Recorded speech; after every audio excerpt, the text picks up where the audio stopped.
চলো আজকে তোমাদের সাথে শেয়ার করি আমাদের চড়ুই ভাতির গল্প। কাল সন্ধ্যায় কারোরই পড়া ছিল না, তাই হঠাৎ করে আমাদের মাথায় আসলো চলো কিছু বানানো যেতেই পারে। তাই আমরা বেশি দেরি না করেই দেখো সব কিছু নিয়ে বসে পড়েছি। আর এই দিনটার কথা দেখে না মনে পড়ে যাচ্ছে সেই ছোটবেলার কথা। ছোটবেলায় না আমরা এরকম সবাই সবার বাড়ি থেকে কিছু না কিছু দিয়ে এই ধরো ডিমের ঝোল, ভাত, খিচুড়ি এগুলো বানাতাম। এখন তো আর সেসব আর হয়ই না। তো যাই হোক, অনেক তো গল্প হলো। আর দেখো এদিকে আমার সব কিছু কাটাকুটি কমপ্লিট হয়ে গেছে।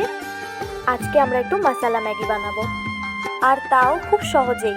তার জন্যই দেখো আমি একটু গরম জল করে সব ম্যাগিগুলোকে সেদ্ধ বসিয়ে দিয়েছিলাম। আর ওইদিকে আমি সব কিছু ভেজিটেবল কেটে নিয়েছিলাম। আর এইদিকে দেখো আমার ম্যাগিটা প্রায় সেদ্ধ করা হয়ে গেছে। আর এইদিকে আমি নিয়েছিলাম গাজর, রসুন কুচি, বাঁধাকপি, ক্যাপসিকাম, পেঁয়াজ। তারপর আর কি কড়াইতে তেল দিয়ে একে একে সব কিছু তেলের মধ্যে দিয়ে দিচ্ছিলাম। আমি তো যতবারই ম্যাগি খাই আমি এরকম ফ্রাই করেই খাই। এইভাবে ম্যাগি বানালে না পুরো চাউমিনের মতো হয়, আর খেতেও দারুণ লাগে, আর খুব সহজেই বানানো যায় কোনো ঝামেলা ছাড়াই। তো তারপরে দেখো একে একে আমি বাঁধাকপি, ফুলকপি, পেঁয়াজ সব কিছু দিয়ে দিয়েছিলাম। আর এরপর এটাকে ভাজা ভাজা করে নেব।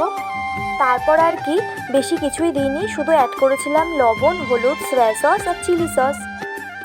এইদিকে দেখো আমার সবজিগুলো তো প্রায় ভাজা ভাজা কমপ্লিট। এবার আমি তার মধ্যে দিয়ে দেবো ডিম।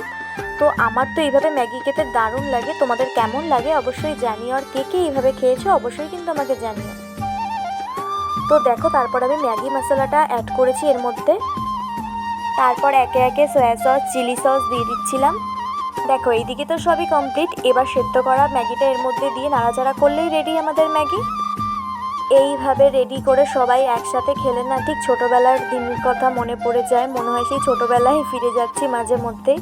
তো চলো দেখো এইদিকে আমার ম্যাগি বানানো কমপ্লিট। তারপর সবশেষে আমি একটু ধনেপাতা অ্যাড করেছিলাম। আর এইদিকে তো আমার ম্যাগি পুরো কমপ্লিট। দেখতে কত ইয়াম্মি হয়েছে তাই না, খেতেও দারুণ হয়েছিল।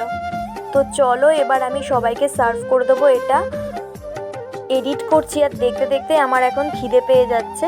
তো চলো এবার আমরা খেয়ে নিই। তো ভিডিওটা কেমন লাগলো অবশ্যই জানিও। আর তোমরা এইভাবে আমার মতো শর্টকাটে কে এইভাবে ম্যাগি বানিয়ে খেয়েছো আর তোমাদের কেমন লাগে অবশ্যই কিন্তু কমেন্ট সেকশনে জানাতে ভুলো না। ভিডিওটা কেমন লাগলো অবশ্যই জানিও। ভালো লাগলে লাইক, কমেন্ট, শেয়ার করে দিও। সকলকে টাটা।